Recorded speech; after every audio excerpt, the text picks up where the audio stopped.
Amables televidentes, vamos a iniciar la conversación con nuestro invitado internacional, una gran figura de la política venezolana, latinoamericana y mundial. Me refiero al doctor Diego Enrique Arria Salacetti, que tiene un currículum impresionante. Empezó la actividad política muy joven, iniciándose como diputado al Congreso, llegó a ser también ministro de Información y Turismo, también gobernador de Caracas, donde hizo un trabajo extraordinario cambiándole el perfil a esa ciudad. También fue embajador de Venezuela ante la ONU, llegó a ser presidente del Consejo de Seguridad, sirvió como secretario adjunto del secretario general de las Naciones Unidas y luego asesor también del secretario general Kofi Annan. Con el doctor Arria vamos a hablar hoy de dos temas que él domina muy bien, lo es la política local venezolana y también este conflicto que tiene al mundo a las puertas de otra nueva guerra, el conflicto sirio. Buenos días y bienvenido, doctor Arria, gracias por aceptar nuestra invitación. Bienvenido, doctor Arria. Muchas gracias, qué manera de hacerlo sentir bien a uno comenzando el día. Qué bien, y vamos a entrar en materia, doctor. Ayer hubo unas conversaciones muy tensas en las Naciones Unidas y luego hubo conversaciones telefónicas del ministro de Relaciones Exteriores de Rusia con el secretario de Estado de los Estados Unidos, John Kerry, pero no se pudo llegar a un acuerdo para implementar esta propuesta de Rusia de que Siria ponga bajo control internacional el armamento químico que dispone. ¿Cómo usted ve este conflicto, si podrá aterrizarse en una solución práctica de esta propuesta?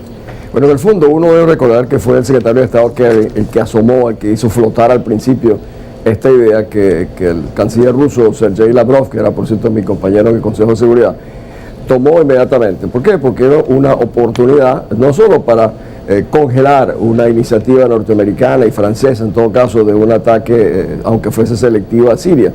Pero hay dos cosas ahí. Siria se supone que es el segundo o tercer país del mundo con mayor depósitos de armas químicas, de gases, del sarín, etcétera, lo cual es realmente increíble.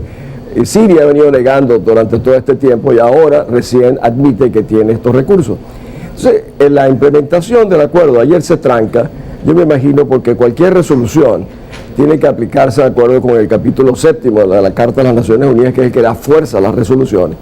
Y que Siria tendría que comprometerse a firmar, no solo a destruir las armas o entregarlas a la comunidad internacional, sino suscribir el convenio contra el uso de armas químicas. Y ya los rusos comenzaron a decir que eso no les parecía prudente. Y la otra cosa, imagínense ustedes lo que sería cómo detener una guerra civil para comenzar a buscar las armas químicas y los inspectores de las Naciones Unidas en distintos lugares.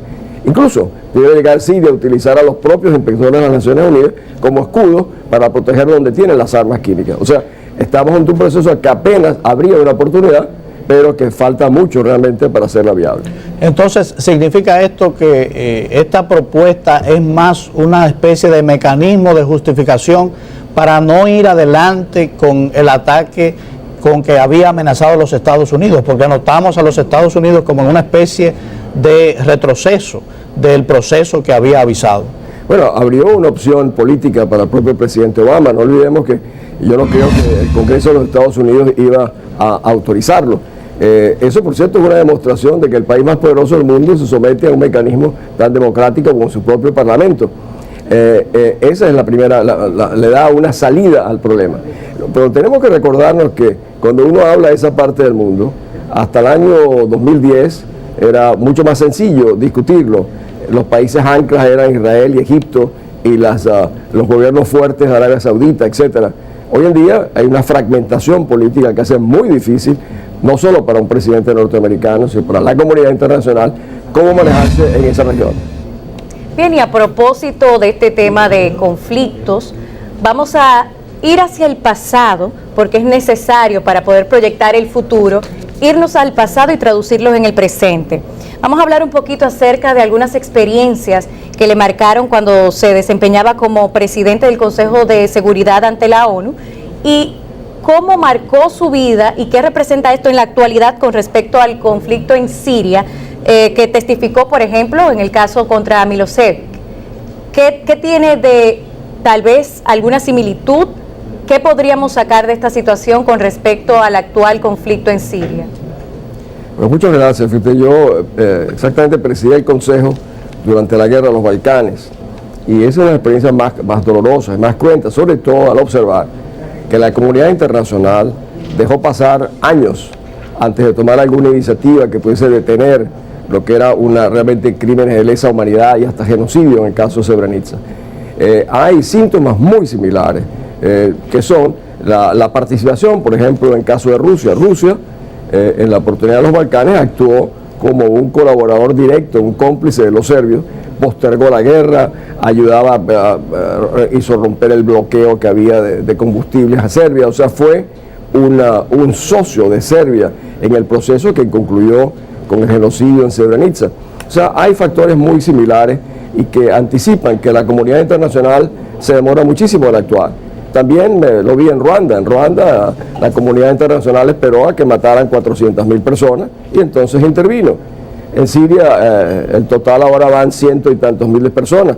De repente no hemos llegado todavía a las 200.000 personas, que me lleva al punto anterior.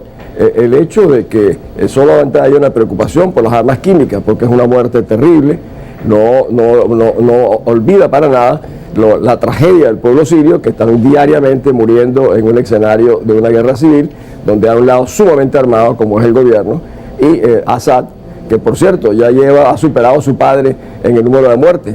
El padre hizo matar a 30.000 personas y él lleva más de 120.000, o sea que el hijo ha superado en pocos años al régimen del padre, que fue un régimen realmente sangriento y criminal. Doctor Arria, en este conflicto sirio, a diferencia de los Balcanes, en Ruanda, la comunidad internacional identificaba claramente a los malos de los buenos. Pero en el conflicto sirio tenemos un inconveniente, y es que están llegando reportes de que los territorios controlados por los rebeldes están siendo impuesta la ley islámica y se está actuando con una dureza extraordinaria hacia esos civiles que son aplastados por el oficialismo, pero también son aplastados con los supuestos liberadores una vez controlan el territorio. ¿Cómo manejar un conflicto donde la comunidad internacional no sabe de qué lado están los buenos? Ese es el punto más determinante de todo este conflicto. El hoy secretario de la Liga Árabe, que se llama el embajador El Arabi, Nabil El Arabi, egipcio, era mi compañero en las Naciones Unidas, me decía: Diego, aquí se abren las puertas del infierno cuando la comunidad internacional ingresa en el Medio Oriente. Era en el caso de Irak. Y efectivamente, en el caso de Siria, aún mucho más dramático. Igual pasó en Bosnia, cuando no hubo una resolución por parte de la comunidad internacional, comenzaron a llegar yihadistas y fanáticos de otros lugares del mundo a ayudar a los musulmanes en Bosnia. Aquí está sucediendo algo parecido. La comunidad internacional se ha demorado 2 años en hacer algo, en intervenir de una manera mucho más fuerte, que lo ha podido hacer no militarmente, pero lo puede hacer con sanciones, con negociaciones mucho más fuertes, y se fue dejando pasar el proceso. Y en un lugar del mundo que, como usted decía al principio, un vecindario de la más alta peligrosidad, donde están las relaciones con Irán, el problema del Líbano, el problema de Turquía, el problema de Jordania, y al mismo tiempo una variable que es muy importante, la famosa línea roja de Obama, que para mí es más una línea roja para el mundo, es distinta a la línea roja que tengan los israelitas. Para los israelitas no están en Washington, están situados, para ellos es un caso de sobrevivencia, y esa es una variable fundamental en lo que pueda suceder en los próximos tiempos en esa área del mundo. Bueno, vamos ahora a trasladarnos a un lugar que usted tiene pleno conocimiento, su país natal, Venezuela, y recordando un poco sobre su gestión hace muchos años en el sector del turismo, un área que en este momento aquí en nuestro país también está abierta a muchas aristas, por eso lo traigo a colación. Había una campaña en su país cuando usted desarrollaba su gestión como ministro de Turismo que le hizo reconocerse a nivel no solo nacional, también internacional. La campaña llevaba por nombre Venezuela, un país para querer. Y viéndolo ahora en el presente y con una proyección futura hasta incierta, ¿qué nos puede decir? ¿Qué opinión le merece ese Venezuela para querer con respecto a la realidad cruda que está viviendo el pueblo venezolano? Y a propósito también del lanzamiento de su libro Venezuela, la hora de la verdad. ¿Cuál es la verdad de Venezuela? La primera parte, cuando pienso Venezuela un país para querer, para mí era muy fácil cuando manejaba el turismo en mi país, hablar en cualquier lugar de Venezuela. Venezuela es un país solidario con toda la América Latina, un país en paz, en bienestar, un país amigo de todas las naciones del mundo. Era muy fácil para mí expresar opiniones sobre mi país. Hoy en día es absolutamente doloroso. Por cierto, en el tema del turismo, un solo comentario. Este país que ha montado con toda justificación su futuro realmente sobre la actividad turística, debe tener mucho cuidado con el manejo de sus recursos naturales, la preservación ecológica del medio ambiente. Cuando se descuida el cuidado que deben tener los recursos naturales, que en este país son extraordinarios, se puede minar, debilitar la base del desarrollo turístico del país, que es la base de la economía dominicana del futuro. Es un tema que yo creo que merece mucha reflexión por parte de la ciudadanía, las organizaciones no gubernamentales y sobre todo el gobierno, el Estado dominicano, que por cierto tiene un conjunto de legislaciones ambientales, tal vez las más avanzadas en el mundo, tal vez porque llegó tarde. En el caso de Venezuela, mi libro efectivamente se llama Venezuela a la hora de la verdad, porque yo creo que estamos en un proceso en el cual jamás nos imaginamos. Cuando hablamos de las Naciones Unidas, nosotros fuimos un país que colaboramos en la solución de la paz en Guatemala, en Haití, en El Salvador, en los Balcanes, en Camboya, en Ruanda, en el Congo, en tantos lugares del mundo. ¿Cómo yo puedo imaginarme que un día iba a tener que ir a la comunidad internacional para decir que en Venezuela había un récord olímpico de violación a los derechos humanos, que mi país se retiró ayer de la Corte Interamericana de Derechos Humanos, lo cual no solo es una violación a nuestra propia Constitución, sino decirle a los países de la región que nos importa un pito realmente lo que ellos puedan pensar sobre los derechos humanos? Nosotros decidimos cuáles son los que nosotros respetamos o no. Venezuela está en una situación realmente trágica. Yo he dicho que Venezuela es un riesgo no solo para los venezolanos, sino que es un riesgo para la paz y la seguridad internacionales por las asociaciones tan peligrosas que mantiene con grupos de toda naturaleza. Los tenemos con la FARC, los tenemos con Hezbollah, los tenemos con las mafias que operan en Venezuela, el narcotráfico.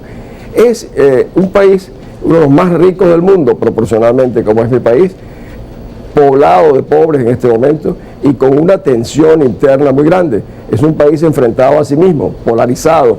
El señor Chávez creó una división entre los venezolanos, inspirando el odio y la violencia, que costará mucho trabajo reparar. No será simplemente salir de un gobierno, sino refundar a una república, reconstruir un país, que por cierto, yo siempre decía que nosotros éramos muy parecidos a los dominicanos.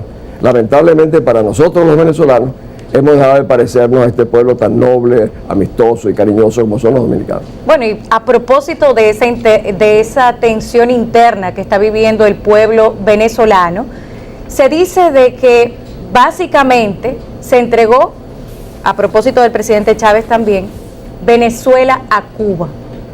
¿Qué nos puedes decir sobre esta afirmación? Por cierto, ayer recordaban un nuevo aniversario de la muerte de Allende, el suicidio de Allende. Y en Venezuela hubo una procesión. El gobierno hablaba de que Venezuela era la cuna, el centro de la actividad antifascista del continente.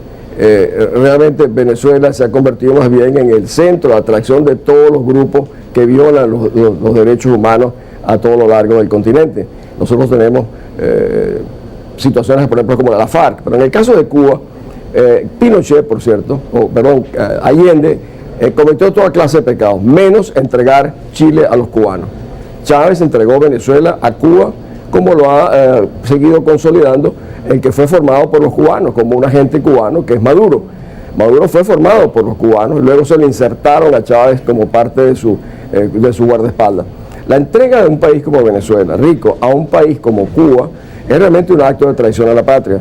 Los cubanos, hay como 60.000 en Venezuela, controlan el sistema de pasaportes, cédulas, registros, notarías, tutelan la Fuerza Armada, manejan la política exterior, controlan la política de inteligencia. Mi país, que es un noble país, está definitivamente entregado, nada menos que a la dictadura de los hermanos Castro. Es realmente una vergüenza y un acto de traición del régimen venezolano.